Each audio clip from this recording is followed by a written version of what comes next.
In a Lonely Place with Matt Pinfield. Today's guest, Clem Burke.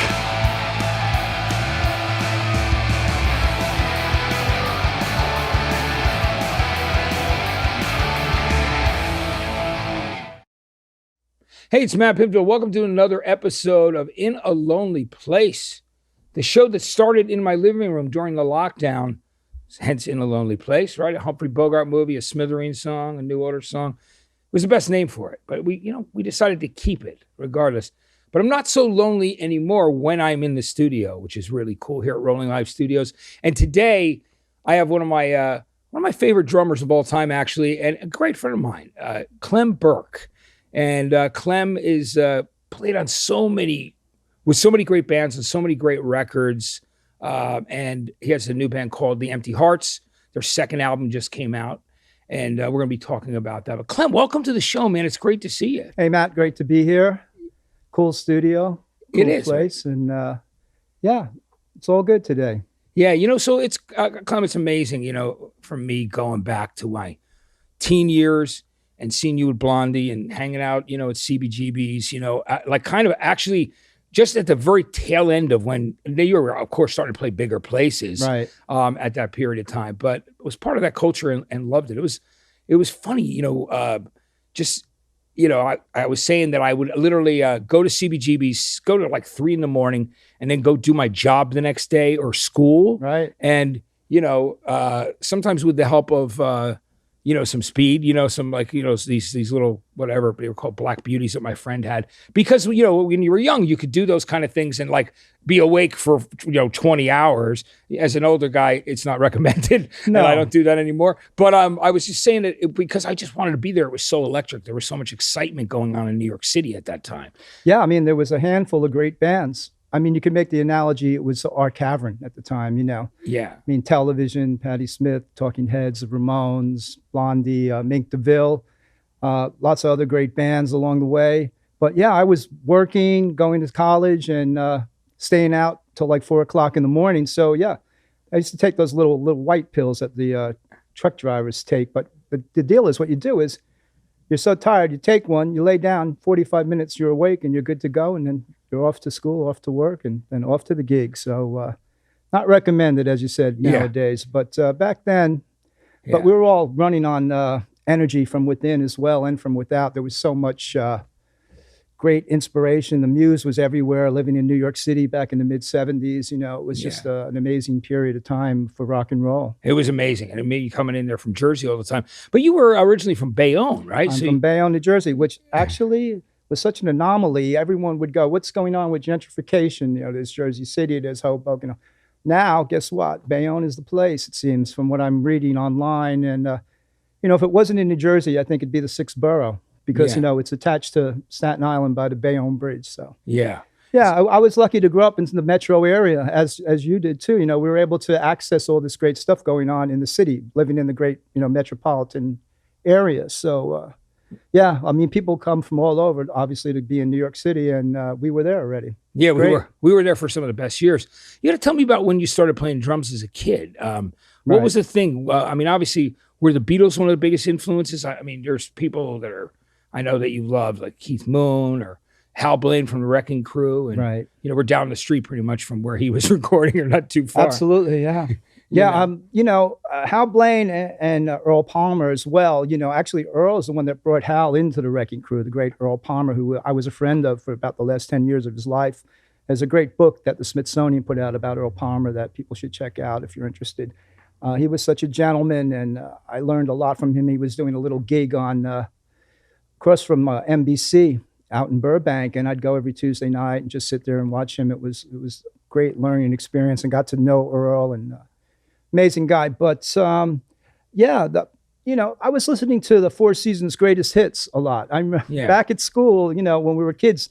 I remember, of course, when the Beatles came out, everybody in my generation cites the same thing, whether it be Bruce or Steve Van Zandt, obviously, or you name it. Anybody in that generation, the Beatles, the light bulb went off. I think maybe Elvis, if you're a little bit older, Elvis kind of kicked it off, Buddy Holly, obviously.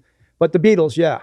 But I think right before that, I think I had a copy of the Four Seasons Greatest Hits that I would play incessantly. And but I did kind of drop the Four Seasons as soon as the Beatles on Ed Sullivan. But I remember people in the schoolyard kind of fighting. Who's better? Remember, they used to have like Four Seasons versus the Beatles, and then later on, Beatles versus the Stones, and much later on, Blur versus Oasis. You know, but there was always, the Four Seasons, four working class guys from New Jersey. I mean, come on. Yeah, it's great. They made a movie about it, didn't they? They did. And, it's a great movie. And it's pretty amazing when you think about that fact. I mean, those Four Seasons records are great. They really are. The musicianship on them is amazing. I always forget the name of the drummer. He was like fantastic. I'm sure they used the same studio band most of the time for those early hits. Those guys that were up there in, with Bob Gaudio, of course. Right, when he joined the band. It's so, isn't it amazing to think that it's really, what's his name? God, why am I spacing on it right now? The guy who plays the mobster in all the great movies, like Goodfellas. He's the one who introduced them. Oh, Pesci. Yeah, Joe Pesci. Why am I spacing? I don't know why. Joe Pesci. Of course, from New Jersey. From Newark, New Jersey. And introduced Bob Gaudio, who wrote all those hits, to the guys in the band before, that's a mind-blowing thing when you think about how Joe Pesci is responsible for a major seismic shift in rock and roll history. Right, exactly. I mean, I think Joe Pesci put out a couple of records back in the day, and he was kind of in a Four Seasons / kind of doo-wop band. Yeah. Back in New Jersey. But Joe. It's amazing. Yeah, a lot of people from Jersey, huh, Mike? Matt? Yeah, we are. We definitely, there's a lot of people are from there, and it's a lot of great musicians, artists, actors, everything. Yeah, you mentioned the Smithereens. Great bands. Yeah. We lost really great bands. It was sad when we lost Pat. Very sad. And saw some great Smithereens shows when they would do when they would headline like in a club, and they'd do like 45 minutes of the Tommy Who opera. Amazing. Dennis Dykens, such a great drummer. We shared the bill with the Smithereens quite a few times. Actually, you probably remember this, the Dirt Club. Yeah, of course. Yeah. I know. I used to manage a band and produce a band called The Colors. Yeah. And the Smithereens would play at that venue in New Jersey, and we'd share bills quite a few times with them back when. But the Colors were great guys. I mean, and they had that EP out that I used to play. Oh, The Colors. Yeah. Yeah, you know about Tomas. Thomas Cookman. He's responsible for the whole rock and Espanol thing. He started the Spanish version of New Music Seminar in New York. I forget what they call it, Latin Music Seminar, and he's a big player in the Latin music scene. Amazing, because he grew up in Chinatown, and but his heritage is a Spanish heritage, and he merged these two things somehow, and very successful guy. Tommy, he's a cool guy. Yeah, and one of the other guys in the Colors when it was in the Go-Betweens too. Yeah, Robert Vickers, the bass player. Yeah, which is very cool. I had a good time working with them, and we did a record. We did an album, but I don't know what really happened to it at the time. It was kind of getting muddled, but it was fun.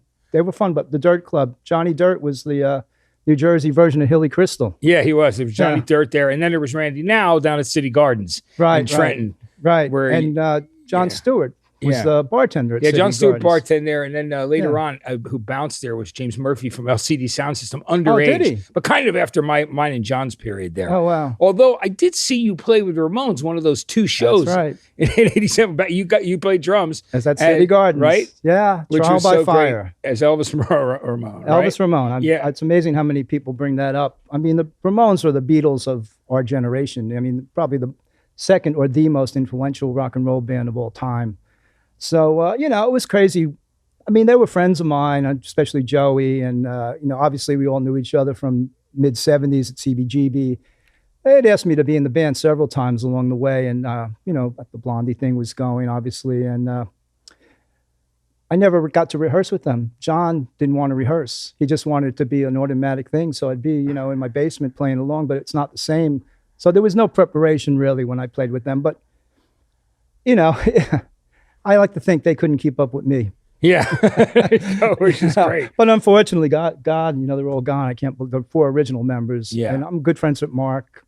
Mark's a great guy. Marky is such a great drummer. Guy. Yeah, it's all good. It's funny when you see people from back in the day. It's like a, high school reunion, maybe rock and roll high school reunion. Because you have so much shared history, whether it be people from Talking Heads or, as I said, Mark or various people. You were there at the time. Everybody and.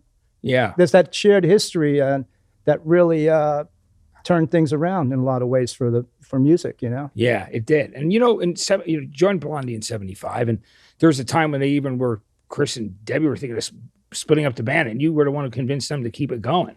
Yeah, they were, once again, they're kind of like their own worst enemy in a lot of ways back when. I just don't think they could, though they were so creative and, maybe they were too creative all over the place, always kind of searching for something new and different and not being able to kind of see the forest for the trees, or however that old cliche goes, And when Fred Smith, the bass player, famously quit Blondie, kind of my first or second gig with them at CBGB, went on to join Television, which is, to my mind, the greatest band to ever come out of CBGB and probably the least most commercial successful of all, ironically.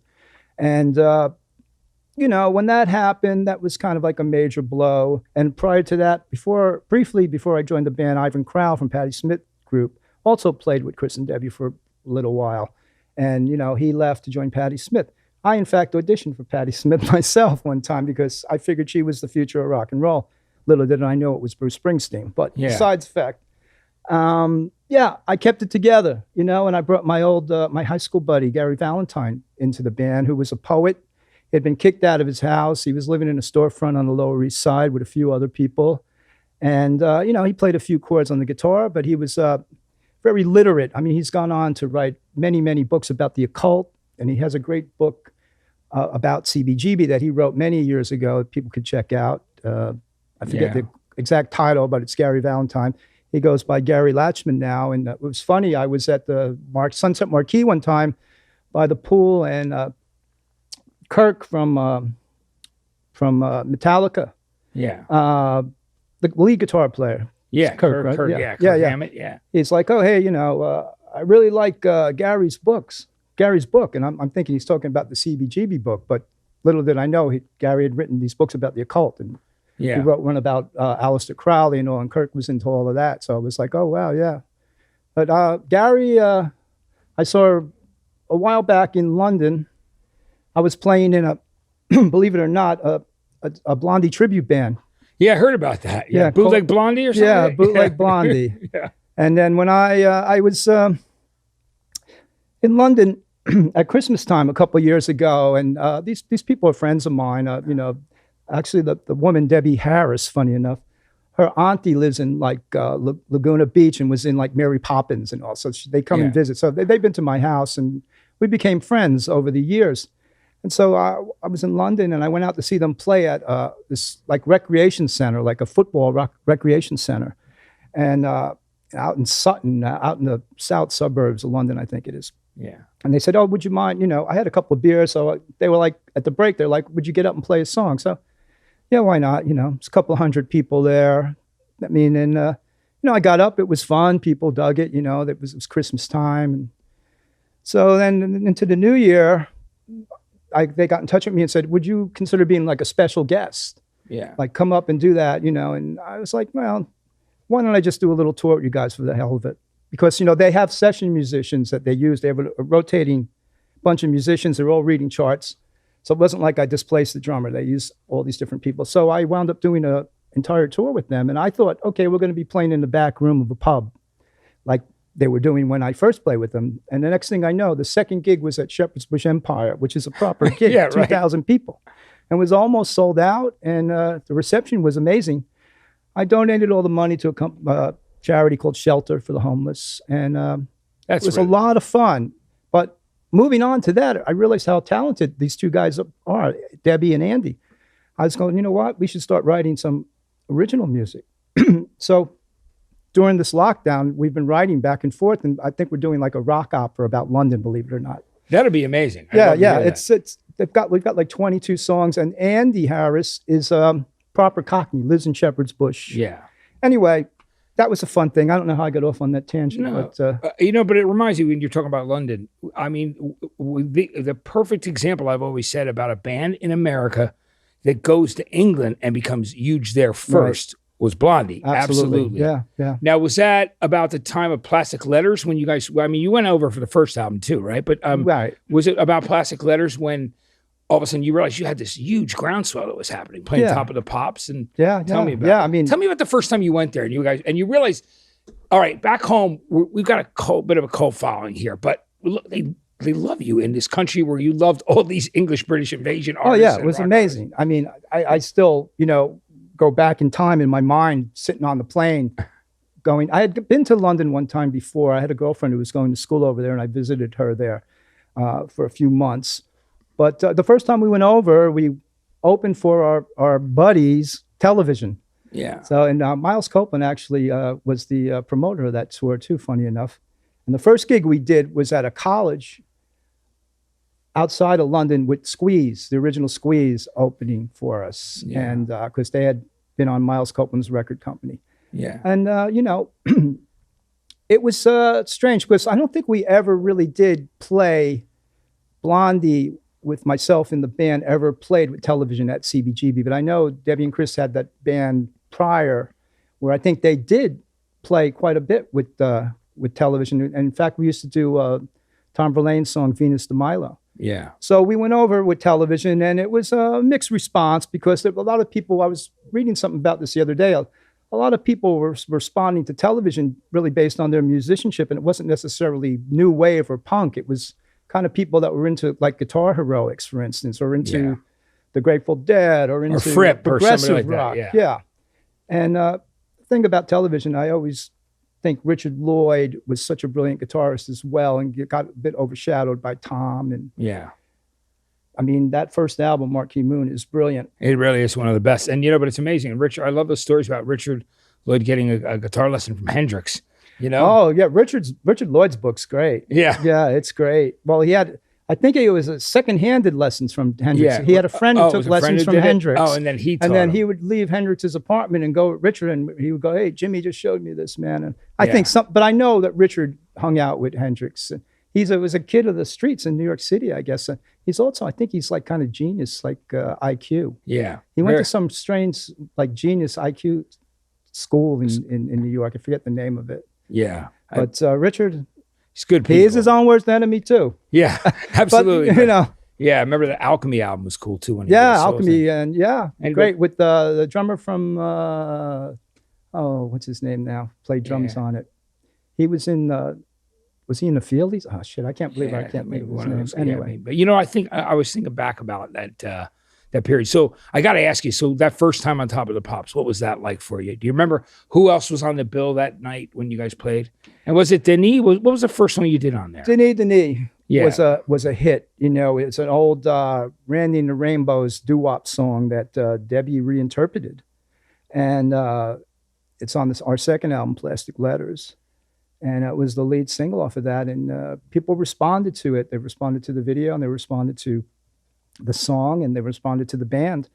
And I'm trying to think, maybe Boney M might have been on. They were the band that were like the biggest thing until the punk thing happened.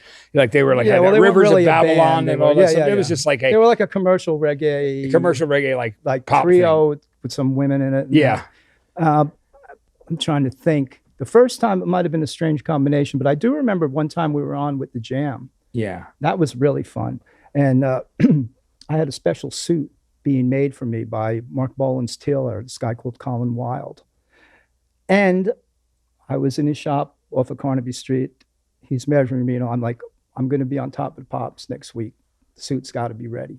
He's like, okay, it'll be ready, mate. Don't worry, I do it for Mark, So it comes to the Thursday. I think it's they shot on Thursdays, and then they broadcast it Thursday night. Yeah. Or maybe they did it the day before. I can't remember for sure. Because they had to wait for the charts too. Yeah, but it aired Thursday nights, right? Thursday night. It used to be, if you wanted to call somebody you knew up on Thursday night at home when you were in England, they would probably call them right before Top of the Pops was coming on. They would probably answer the phone because they were home. Yeah. Because they're getting ready to watch it. So, you probably know this. A lot of times when you do a TV show, they don't like you to leave the studio once you get there. Yeah. Especially something like Saturday Night Live, for instance. They want you sticking around. You got to stick around. And it's hours and hours, that part of showbiz in general. There's a lot of sitting around. Yeah. You can either read a book or get high or work out, or hopefully you're reading a book and working out. But anyway, so I'm like, wow, the suit.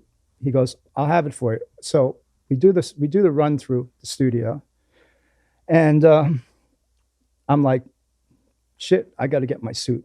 So I sneak out of the BBC, and I take a cab to Carnaby Street. I get the suit, and it's taking a bit of time. I'm going across central London at rush hour, basically, right? So I get the suit, I put it on in the shop. Thanks a lot. Here's the dosh, you know. Get in the cab, go back.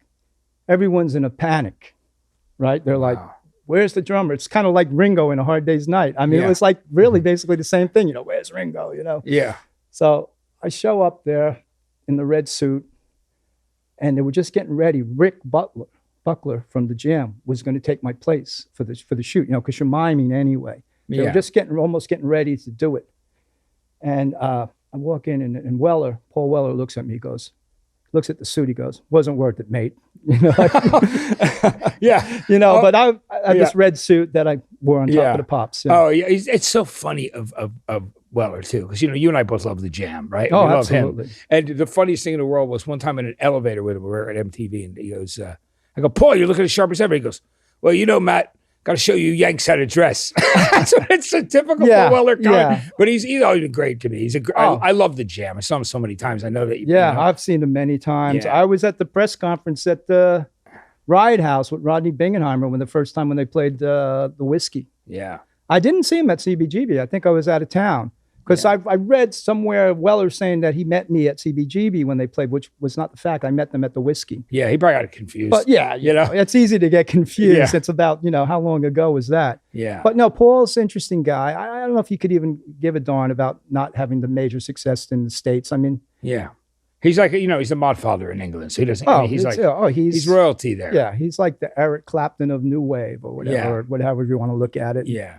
I mean, he's amazing that he's gone through so many different phases of his career, and you know, and they still love him over there. I saw them what's that? Not Bluegrass Festival in they have in Golden Gate Park. It's called. It's called God. What's it called? Hardly Strictly yeah. Bluegrass. They played there a couple of years ago. Yeah, in the daytime that Paul did with the band. It was great.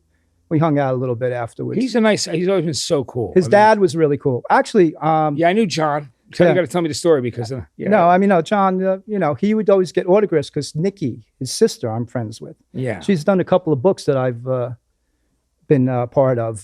She did one on punk, and she did one, I forget, maybe another one on the Jam, actually. Yeah. And she came to my show at Dingwalls with Bootleg Blondie, Nikki did. Yeah. But John used to get autographs for Nikki because she was a Blondie fan. And then also one time, I think at the House of Blues, Paul was playing, you know, his son is one of his kids is like a model or something, Nate or whatever. Yeah. I'm getting personal here, I suppose. Yeah. But I walked into the dressing room, and his son goes, he really likes you. I told him, forget it, you know, but no, Paul's great. Yeah, Paul's cool. Yeah, I mean, I remember one of the cool things was in New York City. He was playing like the Best Buy Theater, you know, that theater behind old MTV building where I worked. Yeah. And when I go back, because you know sometimes people want intro tapes and stuff, and I go, or they want to be introduced. They don't want like somebody on a stage, and I go, hey Paul, so what do you want to do? He goes, I go, do you want me to like just say you guys are coming up? He goes, no, man, bring us on out, come out with us. Oh, that's he goes, cool. you know, and he was just Paul's always been, he met me when I was 18. You know what I mean? So it's a long time. Yeah, but, I probably met him when he was 18 at Dingwalls. Yeah. And Rick, of course, and Bruce Foxton are great as well. Yeah. They made the band, as we were talking about off camera. The Jam were a truly great band with everyone making a major contribution to the sound of the band. Yeah, they really were. And you and I went to see that. We always bumped into each other at shows because we love the same music. That's what I'm missing nowadays, you know? Yeah, we can't wait till the live music comes back. Especially when certain people would play. They were like the glue. Like Johnny Thunders in New York. You knew if he was going to do a gig, you'd go there and be loads of people there that you knew. Because he was like the glue of like this scene of people that would all go to see Johnny Thunders play. Yeah. We got to get back to talking about that in England because there's, you know, all of a sudden you guys blew up over there, but I love you come back. You work with Mike Chapman, right? On Parallel Lines. Right. Which, by the way, you're all dressed very sharply on that album cover. Speaking of suits, you guys look great on that one, right? Yeah. We kind of we're like kind of some of the first people to kind of dress like that, I suppose. And it was really cool. But What an incredible album for your third album. And, you know, it's funny because Nigel, who, of course, you know, I remember him telling me the story about Jeffrey Lee Pierce handing you guys, like in a limo coming from a show, the cassette of Hanging on a Telephone by the Nerves, because he was the president of the Blondie fan club. Jeffrey Lee Pierce of the Gun Club. Club was the president. He was. Yeah, and he used to try to look like Debbie as well. He used to dye his hair platinum blonde. It was pretty strange. He and Kid Congo were kind of two of the first people we met out here in LA. But anyway, go on. But I love his story that he, like, Nigel was telling me, he's like, he was a big fan. He goes, you got to check out this. He gave you guys a cassette. You check out this band, The Nerves. And he gave us a mixtape, I think is what it was. And Nerves were one of the Nerves Hanging on a Telephone, one of the tracks. And funny enough, I went on as we were talking to work with Peter Case, who was in the Nerves with the Plimsolls. Yeah. But that was a great cover. I mean, we have a history of doing cover songs. You know, Titus High was a cover as well, you know. Yeah. And Denis, obviously. Yeah. But it was amazing. And, you know, the other thing that I loved, there was that documentary on Parallel Lines, you guys. And I loved the fact that when you guys did Heart of Glass, which to me is one of the greatest dance records of ever, in my opinion. It's a good song. Yeah. It's a great song. Now, Miley Cyrus did a good version of it now. Yeah. You've heard that, right? Yeah, I have. I think she did a good job. Yeah, absolutely. Great. I thought it was really good. She was great. It's like Joan Jett fronting Blondie. It kind of sounds like. It was cool. So I got to ask you, because the story is that it started kind of more as a reggae song, and then, but it became, but you guys literally, you listen to that record, you're playing everything. I mean, it's this thing is real. And it was the whole thing about how you guys actually really had to perform it. It was before like all this equipment where people could just trigger everything. Yeah, well, you're like a metronome. I mean, you're spot on, man. Well, it was before MIDI. You couldn't really link the digital instruments together. Yeah. What we did actually was first I recorded the kick drum, and that essentially became a click track for that.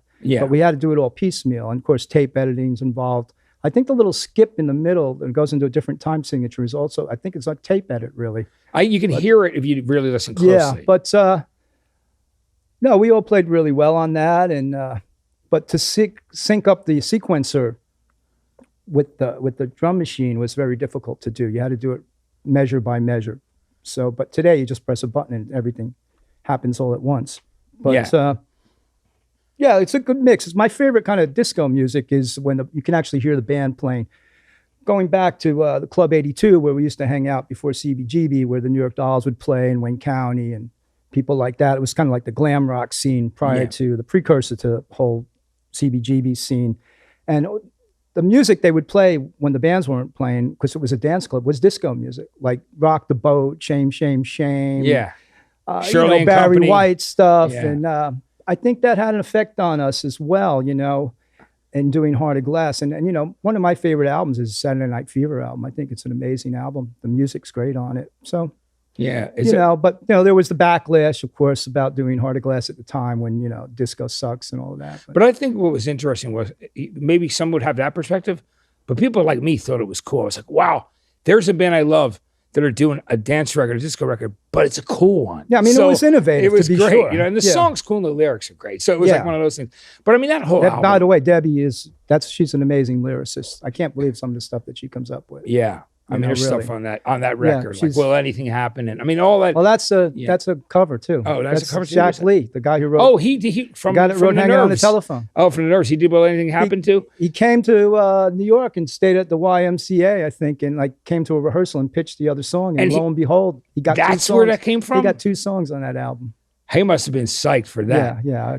He probably retired on that. The story that Nigel told me that when one way or another from that album, that he did, did so well because the use in the commercials. It was like a ketchup commercial. Yeah. He said that paid for my place in Italy, where he was living for a while. Right? Yeah. You know? Yeah. I mean, publishing definitely is definitely a very equitable thing. That's really cool. But I mean, that album start to finish was just unbelievable. And you know, it's crazy with Robert Fripp on the song called Fade Away and Radiate. Yeah, that was really kind of going against the grain. Forget about doing a disco song. We're working with a prog rock guitarist. Yeah. Know? And in that period of time, it was real us and them. Yeah, people don't realize today what it was like back then and the way people looked at things. I mean, you go back to the old cliche, there's only 2 kinds of music at the end of the day, you know. Good music, bad music, or music that moves you, or music that doesn't. You know, or country and Western. Yeah, exactly, one or the other, which is true. Now, also on that album, you did that great Buddy Holly cover. I'm going to love you too.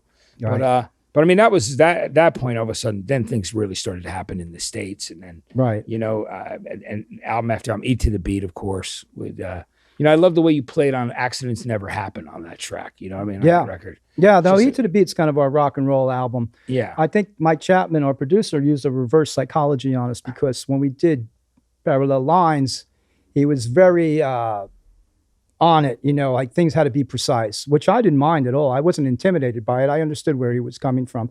And of course, Mike had such a great history with glam rock, with Susie writing We love songs. those sweet records, man. You know. Susie Quattro, Yeah. Mud, Show Waddy Waddy, all these Yeah. bubblegum records that I actually really like. Yeah. And so we thought, you know, we're going to go back in and really get down to it. But he kind of gave us free reign. And that's how Dreaming came about. I mean, I just was just playing as a run through, just playing the drums all over the place. Yeah. And that like, that's the intro is take. so powerful. Yeah, that's I the mean, that's take. like that famous intro. It's like one of your signature. I tried to beginning. get little drum intros or Yeah. outros on the records, kind of my little signature kind Yeah. of mark. But yeah, so Eat to the Beat, the band really kind of opened up when we were at the Power Station in New York. Great ambient sound for the drums, and Yeah. a lot of great Accidents Never Happens. Great on that. Die Young, Union Stay Pretty City. was a great reggae, like Yeah, a yeah. reggae-ish song, which was just and then cool. we did a video Yeah. for every song on the album. Atomic, of course, right? Yeah, Atomic with Jean-Michel Basquiat's in that actually, as well as in Rapture. But How wild is that he's in there now and you look at the way that people Oh. celebrate him? I mean, you knew him from just running around the city, it's unbelievable. you know? Yeah. Basquiat Yeah, is- when you look back at stuff like that, you just go, it's mind-boggling. yeah. I mean, I went to this retrospect in London. It was amazing. Yeah. There's actually a film, Downtown 80, that he stars in, that I'm in for briefly with Chris Stein. We play a band, and they showed it in the Modern Art Museum in London while I was there. So it's like, wow, this is really cool. Yeah, it just brought you right back, right? I mean, Yeah, that yeah. period of time. It's interesting film. It's a lot of the no wave, like Arturo Lindsay and all those Yeah. kind of bands are in yeah. it. Lounge Like- Lizards, like Yeah, Lounge Lizard people and all that. Yeah. It's cool. It's cool. I think what happened was they Contortions. lost the soundtrack, the actual, you know, the soundtrack to the entire film for a long time. So they had to redub all the lines in the film. So that took a long time to redo that. Yeah. Yeah, crazy. It's cool. That was just such a creative, incredible time there in Lower Manhattan. You know what I mean? It was like, Yeah. in the Village and Yeah. the Lower East Side. Just I mean, it's funny because I mean there was really only a handful of bands that really rose to prominence out of the whole scene, but yeah. the whole scene was very electric at the time, and everyone was influencing one another. And there was other the Poppies. I used to like that band, the Poppies, a lot. Yeah. They were kind of like a Beatles derived kind of band. Yeah. There's a lot of course, the Dead Boys at that Yeah. time. Who were great. I mean, Yeah. that first album, you know, Loud and Yeah. Saudi is just one of the great things. Yeah, a lot of good stuff. Yeah, it was amazing. So let's talk about, I mean, we've got more stuff to talk about and go back to, but I want to talk about the new record as well. Yeah, and the new Empty band. Hearts. So the Empty Hearts, this is a second record that you guys have done. Right. And man, Oh, I love here this we are. record because a lot of great guys in here that I've either know or have seen and loved their bands. Like I loved Blondie, you know, growing up and you know, being a fan of and seeing, you got Wally Palmer there. I saw the Romantics at the Fastlane in Asbury Park for like 100 people. Great When gig. they first toured, when they had all the red suits on when I Right, was a right, the kid. red And they were leather great, suits, yeah. man. And you could get into clubs, you know, drinking age was 18 in Jersey Right, then. right. Yeah, So- that was a boom for live music back when they briefly the drinking age turned to 18. Yeah. Yeah. And it was amazing. You'd be out, I could be spinning at clubs, you know, playing new wave and, you know, going to see shows every other night. It was incredible. Oh, yeah. You know, whether it was CB's or Fastlane or you Yeah, I said probably Dirt was Club at City Gardens. CBGB's every night. Yeah. Just about, you know. Yeah, I used to see there all the time. Now, and you know, you and Elliot have known each other for a long time. Elliot Easton, such a great guitarist, a New York guy, you know, from the Cars, Right. always just played so many amazing things on those Cars records too. Tell me about your relationship with Elliot, because you've been friends for a long time. Yeah, well, Elliot and I, you know, we know each other from New York. I think we shared an accountant back in the day. The Cars and Blondie had the same accountant. And, you know, we would cross paths in the office. And aesthetically, we're kind of coming from the same place. I mean, the roots of our musical history, you know, we all like the same, you know, the British invasion, obviously, and things like that. And moving on, we sometime back in time, Elliot and I and the late Doug Feiger from the Knack, we tried to start a band, have a band together. We were missing the fourth element of that band. And we always kind of said, we would cross paths and say we would like to work with one another one day, in some project or another. And, Elliot is an amazing, amazing guitarist. It's interesting. I think in this genre that we came out of, whether it be what I'd call it punk or new wave or whatever, I mean, musicianship is there with a lot of people, but it's not appreciated in a way, say, a Shredder, or, a Neil Peart drummer or, because that's kind of the whole idea of like heavy metal and things like that, like people shredding. But within the context of new wave or punk or just about the song and playing for the song, but still having the musicianship, Elliot is outstanding, guitar. He can play anything. So it was great that we finally were able to come together and work together. And Andy Babuke, the bass player in the Empty Hearts, worked in a guitar shop in Rochester. And Chesterfield Kings, he was in that band, right? Andy had the band, the Chesterfield Kings, which is kind of like one of the main bands of the whole, we're on Little Steven Van Zant's label, Wicked Cool. Yeah. And the whole garage rock, Sirius radio thing and all. Andy's band was like one of the main proponents of that whole sound, the Chesterfield Kings. Because it was like one of the bands that literally kind of spearheaded that whole garage rock revival thing that was happening in the 80s. Actually. Yeah, in fact, when Steven launched his underground garage, when it was syndicated, he had a party at the Hard Rock in New York. Remember when it was on 57th Street, the original? Yeah. And Andy was actually the DJ at that party. He was playing all the garage rock stuff then. And that was at the time I did a record with the Romantics called 6149 that I thought, wow, this record's going to be perfect for this radio format. And I kind of pitched that at the time to Andy and Steve. And Andy was already a friend of Wally's. Yeah. Wally Palmer from the Romantics, who I mentioned I played with for quite some time, paid the bills a lot through the 90s, I think it was, or part 80s, part 90s. And so with Empty Hearts, we really wanted to get back to that feeling we had, when, the first time you picked up a guitar, the first time you sat behind a set of drums, the first time you saw the Beatles on TV, and have that be our muse and kind of take it from there and bring it into the modern times. I mean, obviously we're journeyman musicians now, we've been around a long time. It's hard to believe, but we have. And we're lucky to have a patron in Steve Van Zandt who appreciates the band and the music. And we have the new album, the second album. Yeah. Which is actually in homage to the Beatles. So it's in the States, all the albums were confused. There's the album on VJ. That was really the first album. In the Beatles, it was Please Please Me in England. And but it was introducing the Beatles here with on VJ, and then Meet the Beatles. Right. And Meet the Beatles. And they were on like 3, and then all those singles were on like 6 different labels. Swan, Tolly, Swan, right? Yeah. But Meet the Beatles here was with the Beatles in England. But the second album after Meet the Beatles, but really it was the third album because of the VJ album. Yeah. With I Saw Her Standing there on it and all. Guess what it's called? The Beatles, the second album. Yeah. So we go, wow, let's call the Empty Hearts the second album. Yeah. And also, we put an album out obviously a couple of years ago. It's not like the Traveling Wilburys, Volume 3. What happened to Volume 2, Traveling Wilburys? Yeah. The second album was called Volume 3.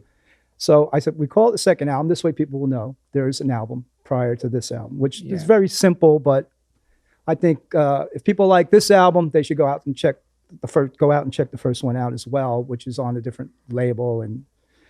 But and we have special guests on this album. Yeah, Ringo Starr, man. Ringo, obviously an idol of yours, and he and I become friends in the last few years. And right. He's one of the sweetest guys in the world. He's a guy who's a Beatle who's so humble and just cool. I mean, he's one of the he's just a great guy. And he's the shit, you know what I mean? So tell me about getting Ringo on there. Was it another situation like where you became friends with him out here? Or did you know him? Well, not me as much as Elliot, I think, knows Ringo through the channels that you might know Ringo from.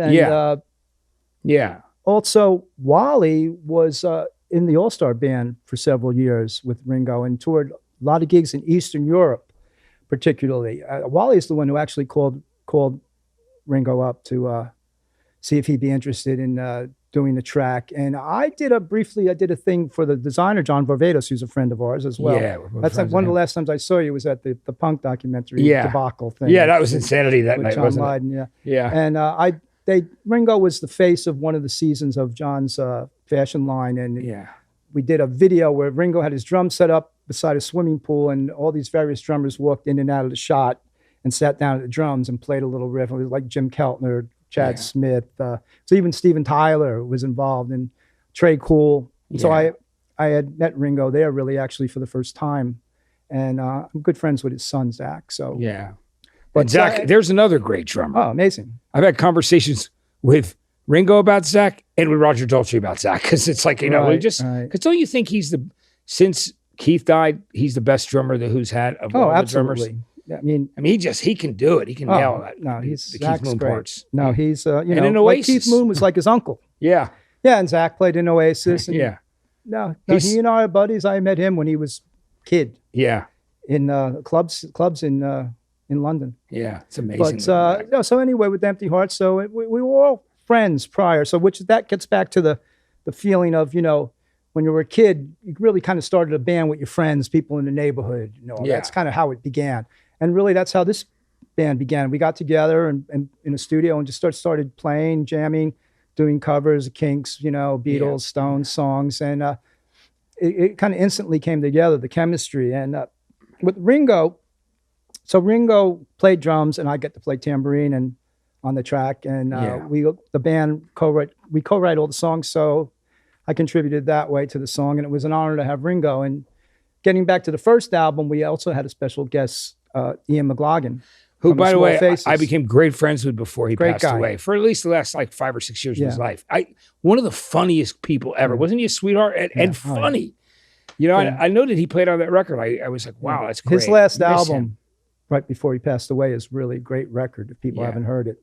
But so we're carrying on that tradition of having these really famous, well-known, inspirational musicians appear on the Empty Hearts record. So for album number 3, I don't know who we're going to come up with. We got to get somebody though. It'll be great though, you know. But yeah, it's really one of the reasons why it was great to see you and do the show and everything. But I'm really trying to get the word out, because obviously there's no place to play. There's no way to promote the record other than through the media. Yeah. We were due to launch the record at the Whiskey on August 28th with the Underground Garage presentation, and go on tour right after a Blondie tour that was also supposed to be happening, but obviously didn't. We were supposed to tour with the Damned and X, Blondie, the Damned and X. We were going to do and you were going to play tour. And you were going to play that Cruel World Festival. That was unbelievable. Yeah, that was a disappointment. Yeah. I was like, you know, I know the organizer, and I was like, I was so excited. I was even talking to Ian McCulloch back in England from Echo and the Bunnymen. Did he tell you that I played on the new record? He did not. He did. No. So yeah, that's but it amazing. was supposed to come out in May. No, last October, a year ago. Yeah. Yeah, because it's hard with the lockdown. You can't remember. It was a year ago. Because it was October. before that, I think, probably right around the time you were right before your recording, when I found out he was going to come. And I'm like, I texted him in England, and he goes, hey man, he goes, yeah, I'll probably come in a couple days early. We'll get some food. We'll hang out. You know. Yeah, I spent a week with him out in the English countryside. Yeah, with Ian. Ironically, I'm trying to think of the area. It was where the Black Plague was. Oh my God! Yeah. And I remember I was out jogging, you know, in the woods, and there's plaques about how many people died, and this was the scene of the Black Plague, and I'm like, wow. I don't think that'll ever happen again. Yeah. And, you know. and then a few months later, right? Yeah. And I think, I got to say, it's unbelievable, you know. But Ian McCulloch, what a great singer. And Will Sargent. Great band, once again. I'm so glad you're playing with them, you know. So that I can't wait to hear that when it's done. I spent, recorded a bunch of stuff. So hopefully some of it or most of it or all of it will be on their new record. But I guess they postponed everything as well. But the Cruel World Festival was going to be great. The greatest thing. I mean, it was the bill was unbelievable. Yeah, that was going to kick off our summer leg. You know, and you know who wanted you on originally? Like when Morrissey agreed to do the show, he said he wanted Blondie on the bill. He was like, yeah, well, he's a friend. Yeah, he's a friend. I don't know. We can talk about stuff all day long. Yeah, but it was just great that they in his book. It mentions, I don't know if you remember Mike Joyce. It's amazing how we can pull up these names. Mostly drummers. Mike Joyce got ill on the first Smiths tour. Yeah. And they were contacting me about taking his place, but instead they just split. Yeah. They left. Yeah. But, we opened for Morrissey at Madison Square Garden a couple of years ago. Yeah. Yeah. And Yeah, no, he's he's a controversial guy. he definitely is.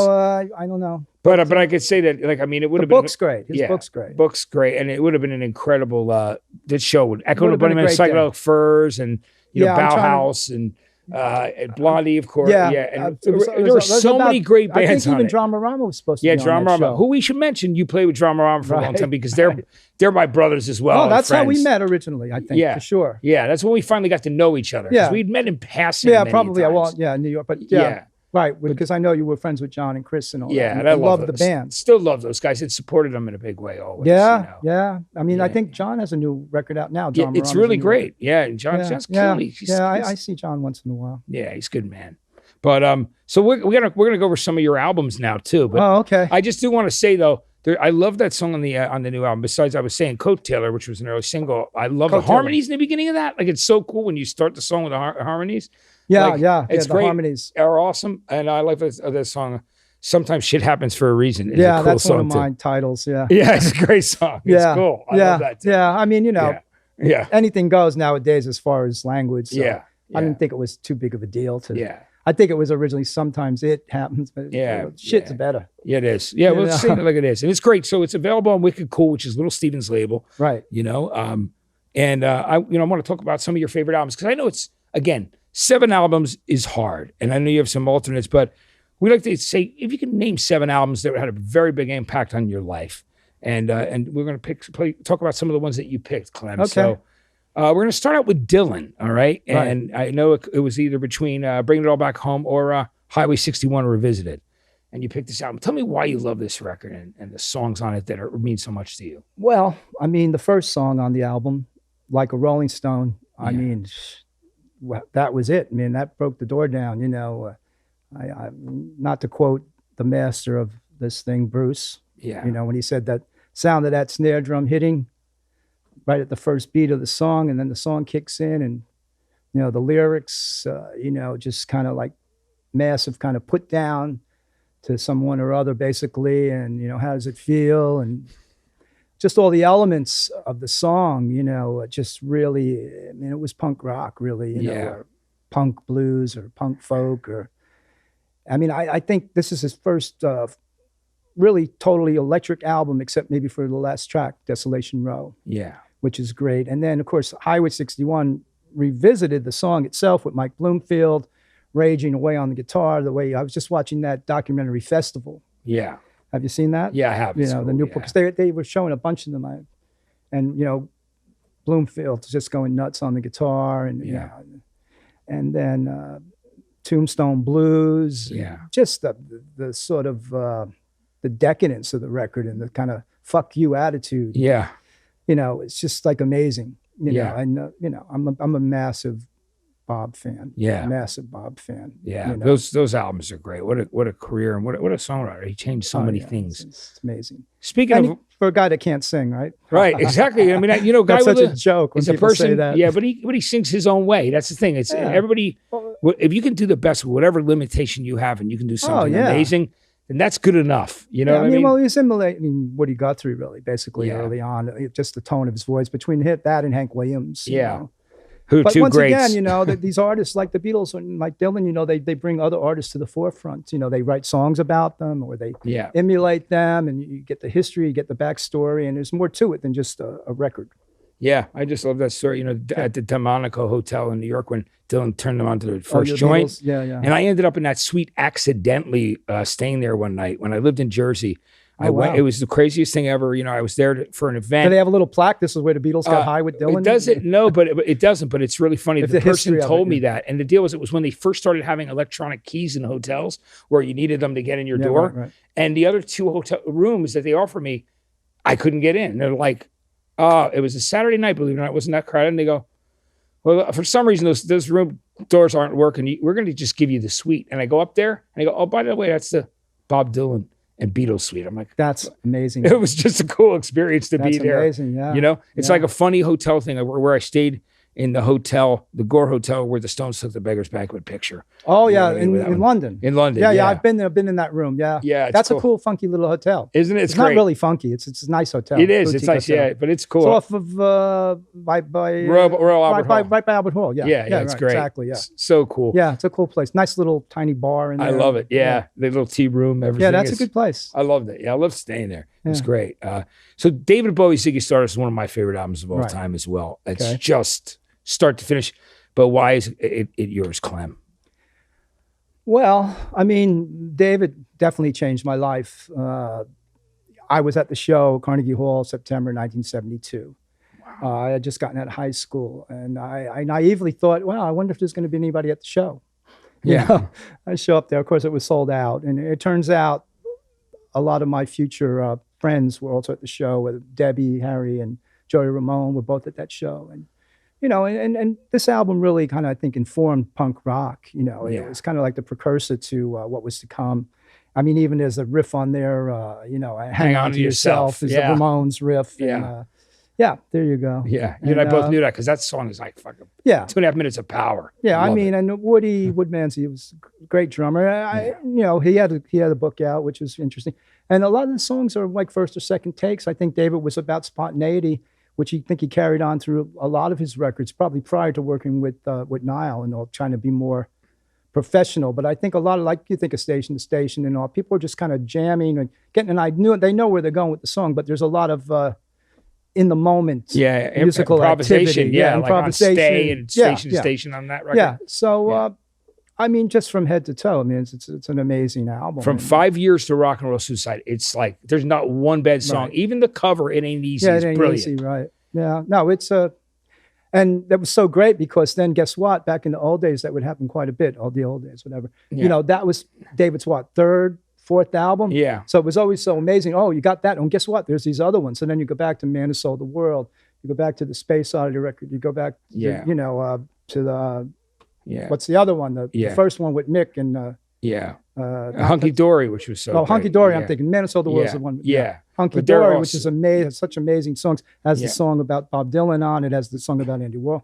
Yeah. And, you know, it all kind of came in one giant package once you listen to that. But I mean, just the way he looks on the album. And Yeah. it's interesting because he doesn't really look that strange. You know, he's not really Ziggy, but he's not really, he's kind of got like he's got like the bangs going and all. It's not really a full on spaceman in a way. He's but, not there yet. Like, it's funny until he gets on Top of the Pops and does Starman. You know, Yeah, right? You know, right. back in the day. Starman was, Which launched in 1,000 bands in the UK, Yeah, right? right, People saw that exactly. kids wanted to grow up and be. yeah, you know, I mean, I and then immediately after that came Aladdin Sane. I was at both of those shows at Radio City. and Wow.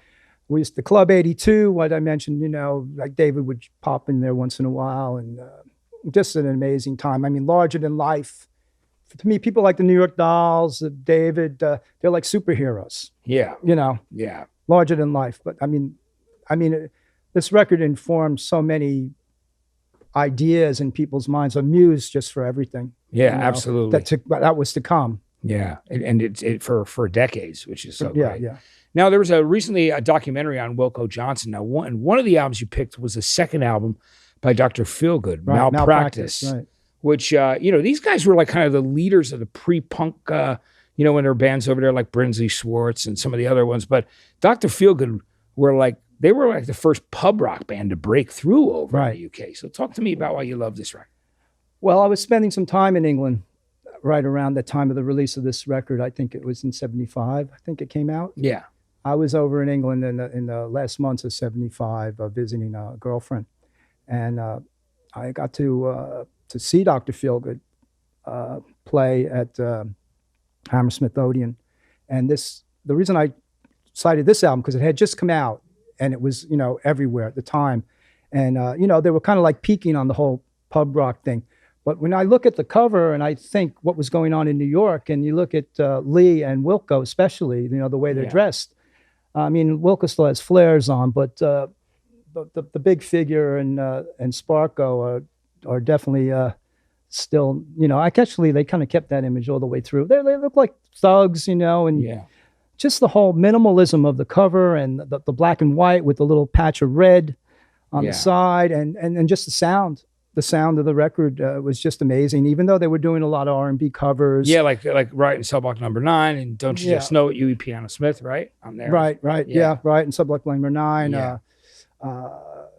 Lot. Off the top of my head, I'm trying to think. But Yeah. I mean, the thing about that, I brought that record back with me to the Lower East Side to CBGB, and it hadn't been released in America. And when I came back from London, Debbie, Chris, and Gary from Blondie picked me up at the airport, and we went to our loft that we had that was about block south of CBGB, and they had thrown a party, welcome home party, essentially for me. And, you know, maybe 100, 150 people, 200 people in the loft, members of the Heartbreakers, the Ramones, you know, you name it. Yeah. And I was like, hey, you guys want to hear this record? And put that record on, and it never left the turntable. Yeah. I mean, we just played it the whole night long, and it was just like, yeah, even though I said it was R&B covers and things like that, just the sound and the aggressiveness and Lee Brillo's vocals, and it was a very influential record for myself and for the whole CBGB scene. And show I bet you may or may not have been at, The Bottom Line, probably 76. Yeah. Dr. Feelgood headlining with, guess who opening?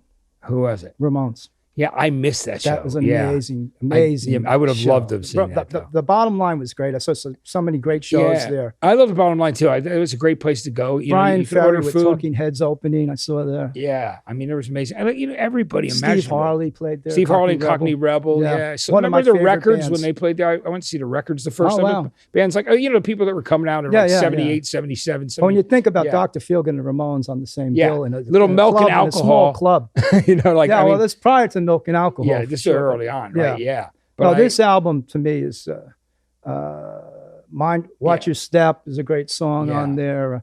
Of course, Roxette from the first album is amazing. Yeah. I mean, that was their first, I think, commercial hit. Yeah, in the UK, which is going around the world. The commercial hit on that one, I can't think of the name of it. Anyway, great record. It is a really great record. But I mean, look at the graphics, it's amazing. I just came back. That's amazing that the Ramones were opening for those guys at the Bottom Line. Yeah. Well, it was fairly early on, Well, yeah, but what a night of power, right? Oh, yeah. It was amazing. I mean, people such a small place too. Well, did they still have the kitchen open then, or was that before? I think maybe get some French fries or something. Yeah, because then they were serving food like by 78, 79. Oh well, no, I guess maybe they didn't have food. Yeah, probably wouldn't think so. Yeah, because that would be I played there with Nancy Sinatra. That's the only time I got to play at the Bottom Line. Yeah, that must have been great. It's a good place though. Yeah, cool place. Did you do You Only Live Twice with her? Yeah, we did. That's such a great song, isn't it? I love it. Speaking of Bond themes, I thought about that the minute Sean Connery died just recently. Oh, yeah. We had the great Don Randy, the keyboard player from the Wrecking Crew. Oh,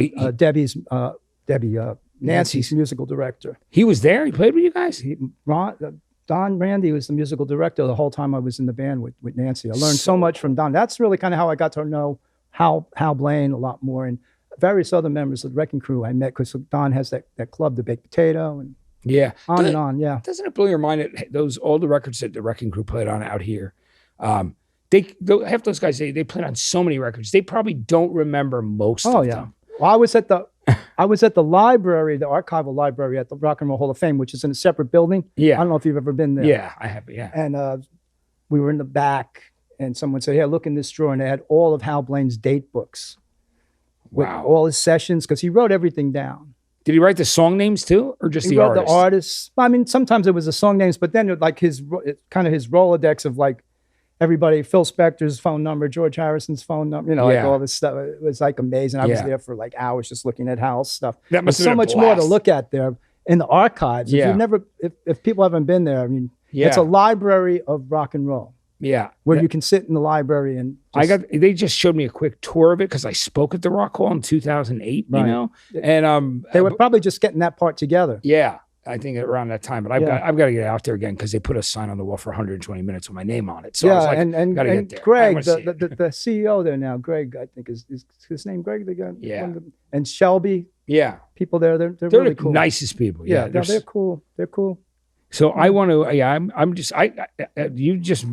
my goal is when the pandemic ends, finally get to see the sign on the wall and there with my name on it, and go to that. I'm going to go spend like 5 hours in that, in that archive library, because that would be, I mean, that's heaven for guys like us. Yeah. You know what I mean? They have like Lester Bang's record collection. And, all kinds of crazy stuff. I mean, too much stuff. And then they have one room with every technology to reproduce whatever, whether digital, analog, tape recorders, digital machine. I mean, everything. They can just like reproduce all this. It's an amazing place. Yeah. I mean, people, sometimes people make light of that whole Rock Hall experience, but for me, being inducted into Rock and Roll Hall of Fame was one of the highlights of my entire life. Yeah, and I was there that night. It was very acrimonious. It was very strange. Well, the thing with Frank It was tough. crazy, and Frank's Yeah. a good friend of mine. To Yeah, I this day. felt really bad for It Frank was all that night. crazy. I It was mean, very sad in that regard. Yeah. But to be in the Rock and Roll Hall of Fame Yeah. really meant something to Well, me. you guys deserve to be. I mean, it's such a thanks. great, important band, and you play with a lot of great people. But the band is very influential. They're Yeah, still, as time goes on, we Yeah. seem to be.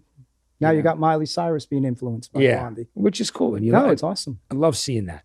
Now, you were obviously going to see New York Dolls and the Heartbreakers and Right. hanging out with them, and so. But the Johnny Thunders album that you picked next is actually an acoustic album. Right, It's got right, so yeah. many cool songs on it. It's got some of the Dolls things on there, and cover of Eva Destruction. And tell me why this is the one that you picked, because I always think of, when I think of Johnny too, I always loved on So Alone, You Can't Put Your Arms Around a Memory. It's just like one of the greatest songs ever, and that's a whole other side of him that people like when he from the Heartbreakers and the Dolls stuff.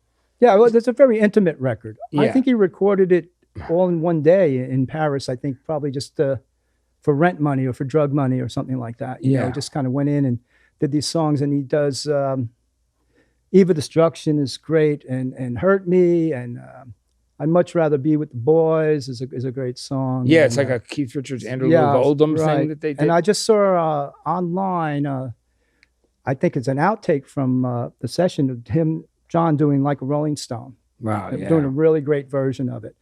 It's a record that really shows it's the soft side of John, which he definitely had if you knew him. I mean, he was very troubled, and Yeah. but he was really a really, really sweet kid. Did you like when did you meet him? And in New York Dolls days, or around Well, the no, not Heartbreakers? during the Dolls. Like I said, You were an before, you were they going were- to see They the were show. larger than life for me, the New York Dolls. They were unapproachable. Yeah. But living in New York City and being in New York City, seeing them around. I remember at the Academy of Music, they'd always be like standing in the back. How when you walk into a venue like that, when you don't, people go, oh yeah, let them in. You just don't have a seat. You're just standing around. Yeah. And but I actually did a gig with John at the Ritz in New York. Yeah. Ira Kaplan from Trouser Press wrote an amazing review of it in the New York Post that I have. That I really love that I have it. It was John's band called the Oddballs that he had assembled. Allison Gordy singing backing vocals and also doing like Howlin' Wolf songs. Essentially, it was his whole band minus the drummer who was left in England. So I just rehearsed with them. I rehearsed with John for one day. We had 3 days of rehearsals. He came the first day, never saw him again until showtime at the Ritz. Yeah. And, it was a really, really great gig. And I mean, just the songs and I just knew, the Heartbreakers at CBGB, amazing. Walter Lohr was a good friend of mine. Yeah. We revisited the LAMF album several times. And then you played Jesse that. Malin and put it together. And Yeah, our mutual friend Jesse, who Jesse, also great. has a show here. Yeah, great artist. we love it. Known Yeah. Jesse a long time. And Yeah. So tell me about the LAMF shows. Were they fun to do? oh, amazing. Yeah. I mean- we did two versions of it. We did one at, we did maybe about 10 shows over 2 years. The Did first band included Wayne Kramer Yeah. from MC5 and Tommy Stinson, myself, and Walter Lohr. Yeah, and of course, you did that Mad for the Racket thing also. That Oh, was yeah. with Brian That's James. really going and- deep. Yeah. Well, it's funny. I remember being in a station wagon with Wayne Kramer, all right, Brian James of the Damned, Manny from the Stone Roses and Primal Scream, and I. Just the four of us In driving England? around L.A. No, L.A. With Manny? Yeah, with Manny was there. And Well, we- Manny toured when we did a tour of England. Manny was the bass player. yeah, I know. So he was over here visiting. He just Oh, came over to okay. hang. And Wayne Because and I... Duff McKagan plays bass on the record. Yeah, Duff plays here, but Duff's great. But yeah, me and I remember driving around with those guys, and we all decided to eat up Marnie's Beanery. It was Right. just- you see this motley crew of us guys. Oh yeah, you know? Manny is a. I love Actually, Manny. he came to a show, a Blondie show in Manchester not that long ago. Yeah, Yeah. one of the did a little sweetest guys, tour. right? His personality. Oh, yeah. Stone Roses, man. I guess Primal when Scream. they did that, when they regrouped, yeah, there was a story I was reading. He said he went to his ATM and unbeknownst to him, he went in and the balance, £1 million Yeah. that he didn't know that the accountant had put in his checking That's account. That's a pretty nice That's bank. pretty funny. That's a good day. That's a good Pretty work funny day. to not be aware of it, though. For the Stone Roses reunions, right? Yeah, right. Yeah. But Johnny, I can't say enough good things about him. Yeah. You know. It's a shame how we lost him, Well, I often wonder, it's so funny. Iggy and Keith Richards and the Cockroaches, they're just going to live forever. Yeah. It's How do funny. we The lose people all the four original Ramones, but these other guys live forever? No, but I mean, those two guys who Yeah. always predicted, that their demise, Yeah. they're thriving. Yeah. Now, I often wonder if John had not gotten physically ill and if rehabilitation and where he would be today, I would think he would be on par with the success of Iggy Pop for sure. Yeah. But unfortunately, I mean, the whole thing with the Ramones, look how successful they are now. Yeah. It's like, If that's a whole other crazy, weird twist of another fate. story, right? It's crazy. But John, the New York Dolls were, Yeah. so influential on me, along with probably the Dolls and David Bowie. Yeah. And the first record, which is what we're going to talk about next, is right. just one of those records when it came out. I mean, it blew my mind. First, the album cover, I was like, what? I'm a kid. And I'm like, what the fuck? Yeah. What is this? But I had to hear it. I want to know what it sounded like because it was like so different and striking. A lot of people think that album cover was their demise because they really didn't really look like that drastic, the makeup, Yeah. They could look a bit dangerous and foreboding and like transsexuals or whatever. But to me, that never really, it was all part and parcel of what glam rock was about, Yeah. Everybody was half a fag back then, Yeah. Sorry for Everybody my did. Yeah, but everybody did a thing. un-PC. No, but that's fine. But it was like that was Like when you glam go rock see thing. Kiss, Paul Stanley still puts it on like, he's like with the wrist and all. Yeah, yeah. That's how everyone acted back then.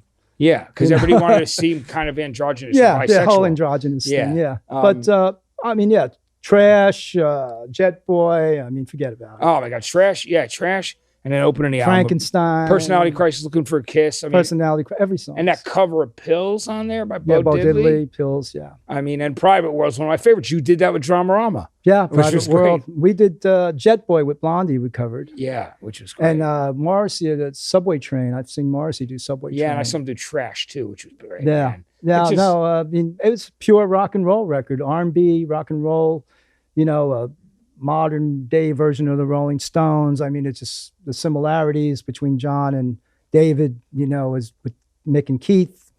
Yeah. Just the sound of it is great. I mean, I think Todd Rundgren did a great job producing it. Yeah. And brilliant record. I mean, probably, like I said, between Ziggy Stardust and New York Dolls, two of the most influential records on me. Yeah, for sure. That's great. I'm glad you picked those. And it's timeless now. Yeah. When you hear it on Underground Garage or something, Yeah. any of the songs, Puts me. sound great. As soon as it comes on, you feel alive. It gives you Oh, this yeah. electric bolt and jolt. Yeah, I saw the Yeah. Dolls at Club 82 several times. Saw them at Max's. Did you see them at Mercer Arts Center too? No, that was kind of right before my time. Yeah. I was Okay, too young. Yeah. And although I had bands in high school, but I wasn't going to Mercer Arts. Yeah. But the two really fun times I saw the Dolls, I saw them in Maryland Yeah. at a college gig, and I also saw them in D.C. at a college gig, out of town. I remember John and David sitting at the edge of the stage doing Lonely Planet Boy acoustically, and they were just kind of wearing jeans, and they weren't all tarted up like that. Yeah. You know who they were? They told me, Sylvain and David told me they were about their time they toured with Leonard Skinner. And they said they got along great with Leonard Skinner, even though the audience is going to be more different, right? But I didn't know they toured with. They did like a short tour with Skinner. And I've got framed, I guess it's probably from Billboard or something, an ad for their album with the tour dates. And it said already number 143 in the Billboard charts. Yeah. And, I mean, they're still superheroes to me. Yeah, that's great. Now, another New York artist that you picked certainly is Martin Rev and Alan Vega, Suicide, the first album with Frankie Teardrop, which is so unbelievable, that 10-minute version of that song. Yeah. Now, Springsteen loved this record, and he's covered some songs by these guys. Dream Baby Dream, Bruce covered, Yeah, and he's, amazing. He's like popped in the studio. I think that was one of the things that him and he heard them recording, and he was recording, I think, somehow, maybe Darkness, and around that time, maybe. And he walked in and heard him doing it and befriended Alan Vega and Mark Right. Rev that day. Well, such a nice couple of guys. Both They of them, were. Marty and Alan. Yeah. They were really good friends with Chris and Debbie early on from Yeah. the whole Max's thing. And, Marty Thau, record label, Red Star. Yeah. Marty Thau was integral with the beginnings of the success of Blondie as far as getting our foot in the door. And Marty Thau, of course, managed the New York Dolls. And also produced by Craig Leon, who produced the first Blondie 45 Ex-Offender. Yeah, Craig Leon, would, Produced the first Ramones album. Yeah, yeah. And he also, it's wild with Craig Leon, his background was even 10 years after and all these other bands that he'd done things, years before. He was also, I think, a session musician at Criteria in Miami. Yeah. He's a great keyboard And he player. did a little work for Chrysalis Records, your label at one point, too, your second label, after Private Stock. Yeah. Right? I'm very much in touch with Craig. He's in the classical music world now. Yeah. There's a lot of accolades for his classical music compositions and that. Yeah. But yeah, no, this record as a whole, I mean, Suicide's a band I saw many, many times at Max's, and it was always great. And people couldn't really know what to make of it at the time because, there's no drummer, there's no bass player. Well, they had I saw Marty at Zebulon. Yeah. Right before the break, the Zebulon moved out here from Brooklyn, the venue. Oh, yeah, right, yeah. I saw Marty there. Sorry, did I cut you off? No, yeah, well, no, you didn't cut me off. I wanted to hear what your thought was on that. But it's cool that, you saw those guys all back in that time. And what I was going to bring up was, I remember seeing when the Cars hosted Midnight Special. Right. Remember? And, they showed Gary Newman videos. They showed Iggy's On Board, from New Values, Pop Music by M. It was like their new wave episode with no host. The host was the Cars, but there was no talking host. And they said the only way that they would do the show, because they were the hottest thing for some, was if Suicide were included. And Suicide did 2 songs on national TV like that. And that was mind-blowing. Yeah, well, I remember we were really jealous of that because when we did Midnight Special, we didn't really have any option like that to who was going to be on the show with us. But yeah, no, that was amazing. That episode of Midnight Special is great. I think Rick Ocasek went on to produce Alan's solo at one time. But yeah, I mean, all the songs on the Frankie Teardrop, Cherie Cherie. Yeah, I mean, it's just, the ambiance that it creates when you put it on, you're either going to love it or hate it. Yeah. I think modern day taste probably lends itself more in favor of people enjoying the record than they would have back 30, 40 years ago. But, I think people fabulous. I mean, all these bands that we're talking about, they all had a big, major influence on what the reason I'm here today or whatever happened to me. All these bands kind of created that for me. And I think it's great. And so we got one more album to pick, and we've been talking about this band since the very beginning of the interview, and it's Television's Marquee Moon. What an incredible. Okay. Marquee Moon is first of all, the song itself, it's that incredible 10-minute song, but songs like Elevation that's on here, and Prove It. I mean, I love this record. Prove It. Yeah. Venus de Milo. As I said, we used to cover Venus de Milo. I think Debbie still has a handwritten copy of the lyrics that Tom had given her. We actually played with Television in Sweden somewhere at a crazy festival with Robert Plant, Television, Blondie, and a bunch of other bands. Robert Plant said to me after our show, what I did, he goes, "What you do is dangerous." Yeah. Which I took that as a compliment. Yeah. But I mean, first off, Billy Ficca, the drummer. Yeah. That's just the greatest. He's like a rock and roll Elvin Jones, and an amazing player, so innovative, his ideas, rhythmically, what he does to a basic, guitar song, and the surreal symbolism in the lyrics and the musicianship. And of course, Fred Smith was in Blondie when I first joined, the bass player. I think I said earlier, ironically, the best band to come out of CBGB and probably the least commercially successful of the handful that had success, and and of course Andy Johns, who was the Rolling Stones engineer. Yeah.